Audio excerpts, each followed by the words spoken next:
I'm Trevor Phillips. This is Common Ground, where each week we look for agreement on a hot-button issue dividing the nation. Tonight... Controlled migration has benefited the UK economically, socially and culturally. But when immigration gets out of control, it places great pressure on our society, economy and public services. I'm in favour of immigration, but I'm also in favour of control. Conversation in Stoke-on-Trent is not about whether GDP is up by 0.1% per annum because of an open border policy. It is about quality of life. There is such a thing as too much immigration and such a thing as too little immigration. And yes, the optimal level will be different at different times, and no, calculating it may not be an exact science. We should use our newfound control to deliver the kind of migration that grows our economy. For example, that helps projects that have stalled or builds friendships and relationships with our allies. Economic growth is emerging as everyone's favourite remedy to inflation, inequality and inadequate investment, not least the Prime Minister and the Chancellor. Yet there are hundreds of thousands of jobs, vacancies and nobody to fill them. Employers say they just can't get the staff unless we open the doors to more economic migrants. But there's an old saying, we asked for workers and people came, who need homes, healthcare and education, and that costs. It's an argument that has divided the nation for half a century. Does prosperity come with more immigration or less? Our choice: squeeze more from an ageing, low-productivity population and risk stagnation if we fail, or open the doors to young, skilled immigrants, whatever the cost in social cohesion and pressure on public services. In the next 30 minutes, we go in search of common ground.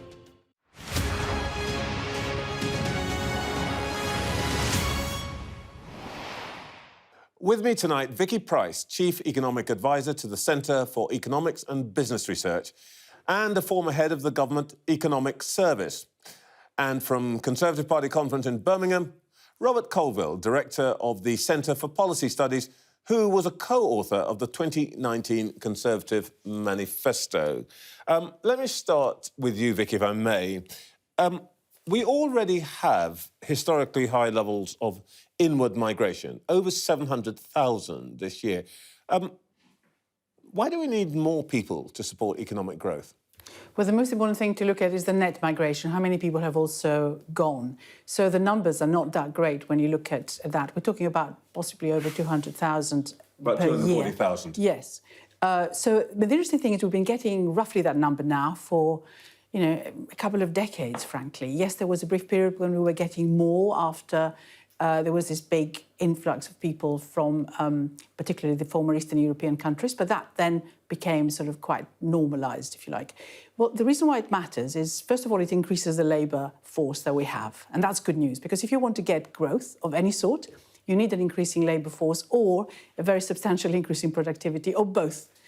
Since productivity hasn't done particularly well in this country, I think increasing the labour force is absolutely important. Without that, growth will stall very significantly. And we benefited from that hugely in all sorts of different ways, because migrants generally pay more tax than they receive in benefits, so they're actually net contributors to the fiscal side of the balance sheet, if you like. They bring in skills, they allow huge flexibility in the economy, and just going back to the productivity point, they also do contribute to productivity because generally they're higher skilled than the population on average.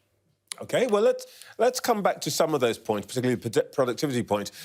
Robert, if we don't import engineers and doctors and so on, as Vicky's hinting, as the productivity issues and all that aside, how do we actually create growth? How do we avoid stagflation and just becoming, if you like, Japan at its worst?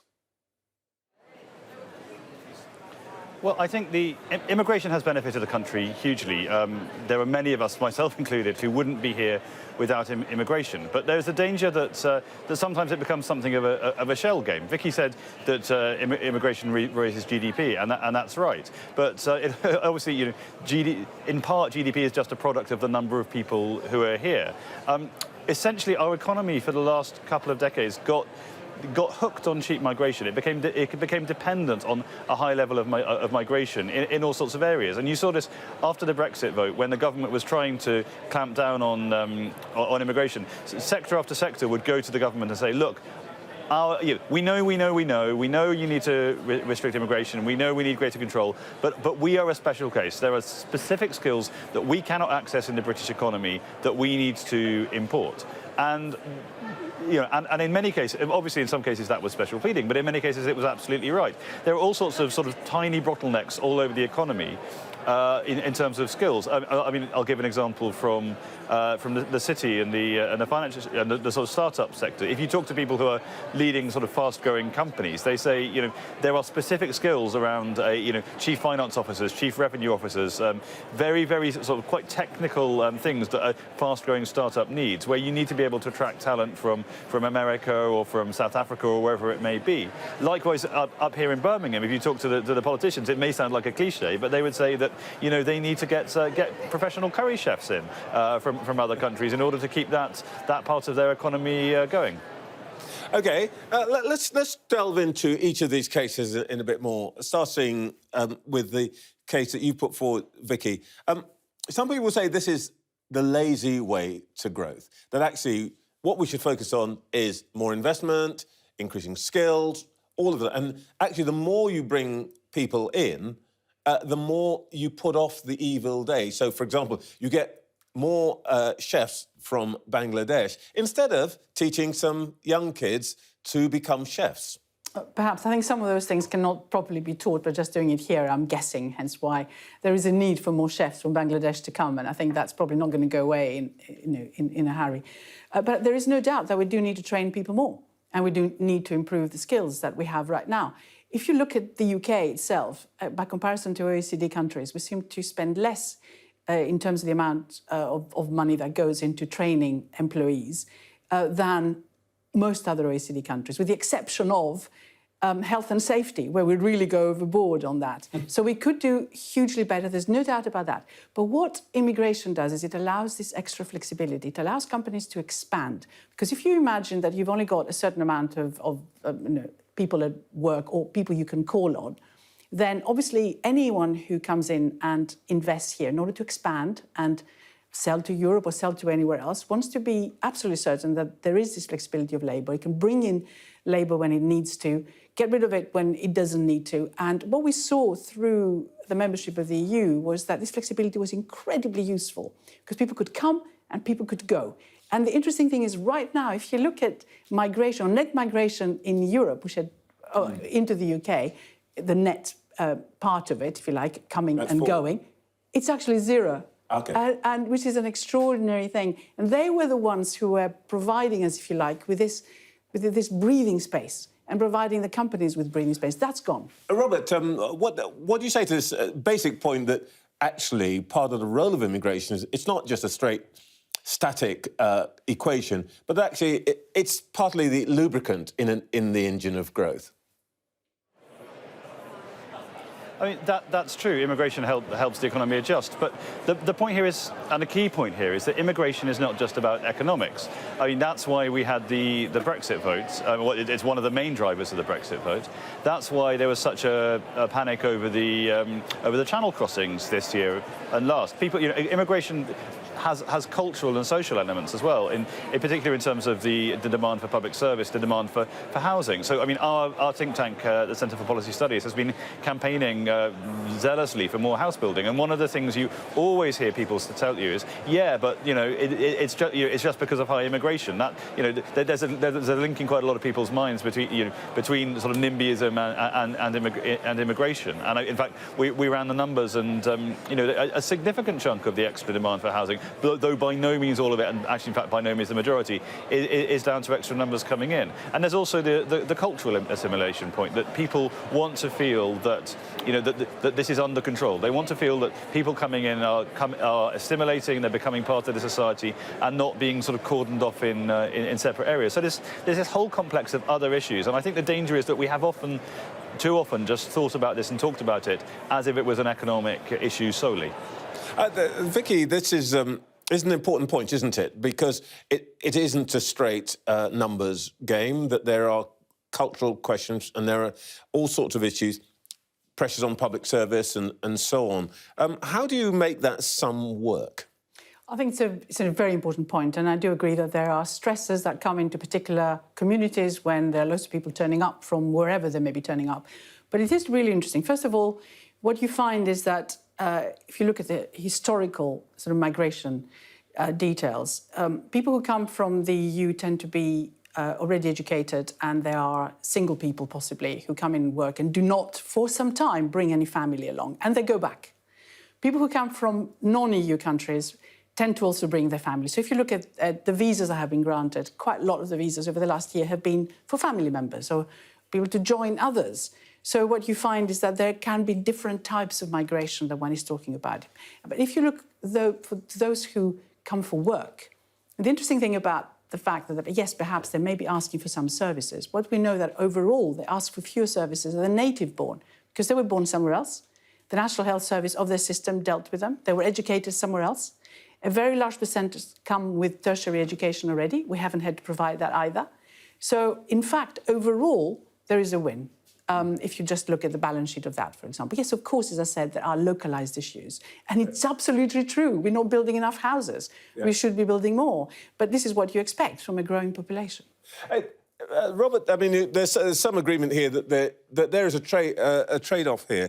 But do you think that actually experience has demonstrated, let's say since 2003, 2004, the accession, and then what's happened in the last 3 or 4 years, that ideally you'd be... I want to come to the issue of selection of migrants in a moment, but that ideally you'd like to be able to control it. But actually our experience in the last 20 years is that, in fact, we haven't been able to control numbers. By one way or another, the numbers have kept rising to the point, as I said, where we've got 700,000 migrants this year. Net numbers, yes, but of course that's a problem because the net number stays the same, but that means more people are leaving the country.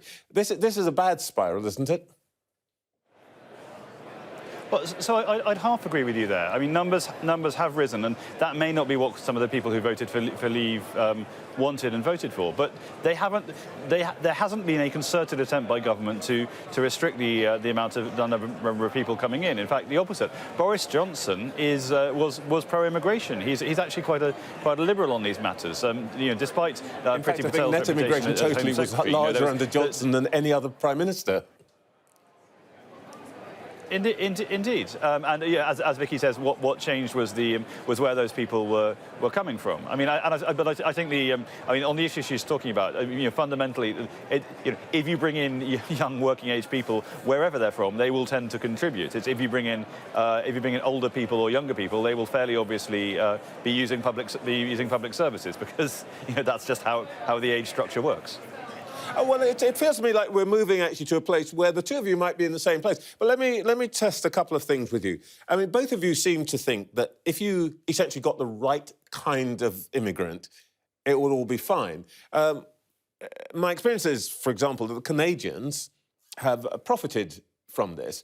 But, of course, one of the things that has happened in Canada is that though the levels of migration are still, inward migration are as high, the people who came to Canada in the 1980s and 90s would come from Africa, the Caribbean, and so on. Now it's India and the Philippines. And I think there is an issue here. Do you, by choosing your migrants, end up essentially discriminating against some groups of people? Vicky? Well, but the interesting thing is if you look across the OECD, for example, which is the advanced economies, the Organization for Economic Cooperation and Development, which tracks this, what you find is that indeed in the last decade or so, it's been Asian migrants have gone everywhere. So it's not you choose your migrants. Those are the ones who seem to want to come and who have the skills which fit well with the economy you're trying to develop. But I think we mustn't forget that a large part of migrants come to work, yes, indeed, in the growing sectors where they have the very skills to do so, but also an equal percentage, they come to work in the declining industries when no one wants to work in those sectors, in the economy itself, the native, if you like, people who we can consider ourselves that, I suppose, even though we've been we're migrants ourselves, really. At least I am. Certainly, I came from somewhere in Europe. But what you find is that a lot of those migrants come because we wouldn't be able to have anyone working in those sectors that are diminishing, if you like, in importance. So they have two roles to play. Let me put that to Robert. I wonder if, Robert, from your point of view, that latter point is a problem because actually some people would say that we use immigration to prop up sectors that we really should get out of. Yeah, or the classic example is car washes, where automatic car washes, a higher productivity form of washing your car, were replaced by gangs of people with squeegees. Out on the streets because labour costs were so low. I mean, we've traditionally used immigration basically to fill three different kinds of holes. I mean, just high-skilled, which is people coming into high-flying jobs in a city or wherever. Low-skilled, which is people washing cars or picking fruit and the kind of things that Vicky refers to, or public services, to doctors and nurses in the NHS, for example. All of those, I think, are fairly popular. The problem came when it was the baristas in Starbucks, the people behind the bar in the pubs. There was a sense that we were filling just the entire we were using the immigration to fill the entire labour market. And in terms of where people come from, Vicky's right. You can't really sort of pick and choose. I mean, Jeremy Corbyn and actually a young Keir Starmer were kind of right on this. Their belief was that any immigration system was inherently discriminatory because you were discriminating against people who are not born in the UK in favour of people who were born in the UK, and that's absolutely right. Like that's what an immigration system does. But you kind of, for democratic reasons, you have to have that. I mean, I think one of the interesting things that's going to happen over the next few decades is that the Asian influx is going to be replaced by an African influx. If you look at the population pressures in Africa, in countries like Nigeria, there are going to be an extraordinary number of people, many of whom want to come north to Europe, and that's kind of what we're already seeing. And they are young people. Do you feel uncomfortable about that at all? The cultural costs that Robert referred to earlier on, for example. Well, not necessarily. I mean, lots of people have adapted and managed to do incredibly well in the UK, and I think one has been able to assimilate people of various origins at various stages, and people who are coming really, really determined to work and contribute. That can only be a positive impact on the UK. But we're not going to be the only ones. And we think that perhaps, we stand out because we had so many people coming in from Eastern Europe, former Eastern Europe, as was, for example. And of course, we have the Commonwealth and everyone who came here through that route. But in reality, there are many places in Europe which have higher numbers of non-nationals who've moved in and are working there. Whether you look, for example, at Germany, whether you look at Switzerland, where you've really got a high percentage of people of non-native origin who are there, contribute, and of course there have been various times when, politically that seemed to be unsustainable, but nevertheless they're still there. Well, we're talking about this as though the problem is really about getting people to fit in. But of course there's the other side of this equation, which we've seen in Sweden, for example, and latterly in Italy, where irrespective of whether the people who turn up want to fit in, the people who are already sitting there, settled, are not so keen. So, for example, Sweden, which had a rather open policy on asylum, now has a substantial minority of Swedes voting for a party which is nakedly and uncomplicatedly anti-immigrant. We've seen something similar in Italy. Robert, does that worry you that the economic necessity, which I think both of you kind of accept, will lead to a political challenge that thus far other countries have failed to meet? I think that's right. I mean, we have had UKIP, but the UK is unusual, very unusual in the European context, in not having a significant as you say, a significant anti-immigrant party at this point. And actually, you can make the argument, as people like Fraser Nelson have, that Brexit acted as a safety valve on that. That rather than turning the UK into a more racist country, it reassured people that their concerns were being listened to. I mean, I think we do have actually a good story to tell on this. I mean, we were talking about people from Africa. You know, the comment in the cabinet, we have we have Kwasi Kwarteng, we have Kemi Badenoch, we have Suella Braverman, we have. If you compare us to those to other European countries, we have done a much better. I mean, we have people like Trevor Phillips hosting Sky News. We have done a much better that's job one of the things that most people object to. Assimilating. But yeah, I mean, I was talking to someone who deals with France. I mean, France has, they're getting better at it. But historically, the French cabinets have looked incredibly white and incredibly male compared to ours, even though they have a huge immigrant population themselves. Do you, Vicky, think that? I mean, I hear what Robert says, but somebody watching this might say this is a bit complacent because we haven't had the experience of France, Le Pen, Italy, Meloni, the Sweden Democrats, True Finns, all of that. Why should we be the only country, and Trump, by the way, why should we be the only country that escapes that kind of backlash? Well, it isn't quite as simple as that because, of course, remember, through Europe, we had all those migrants coming after the Iraq war and Syria, particularly after Syria, where we've seen a huge influx of migration. And that, of course, ended up going through quite a large part of Europe, countries that were objecting, even having them come near their border and then onto Germany. And there's been a big division, if you like, between the countries as to the size, whether they should share the migrants in a similar way or not. I think the migration that we've seen here has been mostly work-related rather than this sort of massive migration. In fact, we haven't allowed quite a lot of those people to come over to here. So the channel has been protective, if you like. So it's one of the reasons, I think, why we are quite different in that respect. So what I'm feeling here is that for once on this programme, we're having some success in finding common ground. Both of you think that there is a place for substantive migration, that we're not, as a country, dramatically alarmed by the prospect, that it is part of the growth prospect. What I want to just ask both of you, before we come to the end, though, is that both of you have also agreed that we will need to do some quite serious selection. Now, how do we do that, Vicky? Well, the businesses, of course, themselves... How do we select the right immigrants? Businesses, are already putting in their bids, if you like. And yes, of course, I mean, as we've been hearing, I mean, the ones who shout loudest may get their wish, if you like, and get those visas agreed for their chefs or whoever else it is that they need. I mean, we had that with HGV drivers, of course, for a while, when we had a serious problem. I think economically, it is the private sector that knows where the issues are. But, of course, we've got a serious problem in the public sector. Health workers, for example, where we have this big gap in terms of the number of nurses we need, doctors we need, social care workers we need. So that way, of course, you can determine where the needs are, but they change, and you've got to be very flexible. Robert, do you think we can trust employers?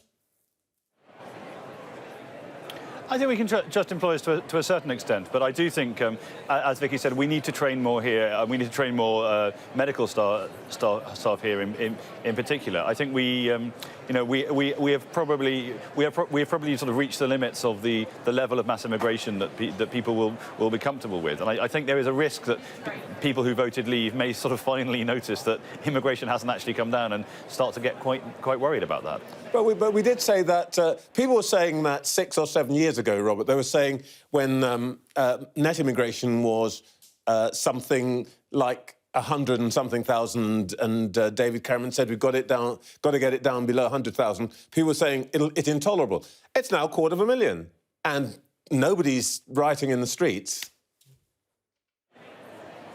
No, and that's very encouraging, but I think we need to keep an eye on it. I mean, it turned out we did get it down to tens of thousands. It just took a global pandemic that crushed international mobility. So are you, Vicky, you're optimistic that immigration at this sort of level, we're talking 250,000, 300,000 ultimately, is going to be part of the picture for the future? Yes, but of course for businesses, because we're no longer in the EU, it's much more costly. You have to go through this whole process and pay and review, where you are and put representations to the government, and that's not easy. So that adds to what businesses have to deal with right now. So we are in a suboptimal situation, but yes, we do need the migrants. And Robert, the other, I asked you if you could trust employers.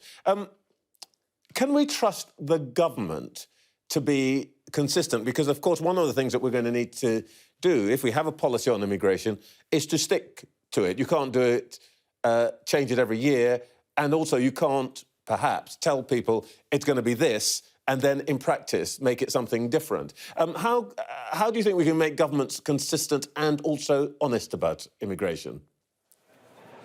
Yeah, we absolutely need more consistency. One of the measures the old government now took was to create a more of a sort of real-time monitor of the of vacancies and skills and shortages, which could be plugged directly into the immigration system, which I think is, rather than sort of making laborious decisions about people having to go cap in hand to the government with every sector by sector basis, which I think is important. But I think we also need to do a lot more planning about how we cope with the consequences of immigration. I've been struck by, we've recently let in, or offered to let in, tens of thousands of Ukrainians, tens of thousands of Hong Kongers. Those are both brilliant initiatives. Everyone should support them, absolutely. But many of the same politicians who are saying, let them all come in, were also saying, let's not build any more houses. But obviously, if you're letting tens of thousands of more people into the country, you need to build houses for them. And you need to prepare the public services to adapt to that. And I think we need to be a lot more strategic about that kind of thing.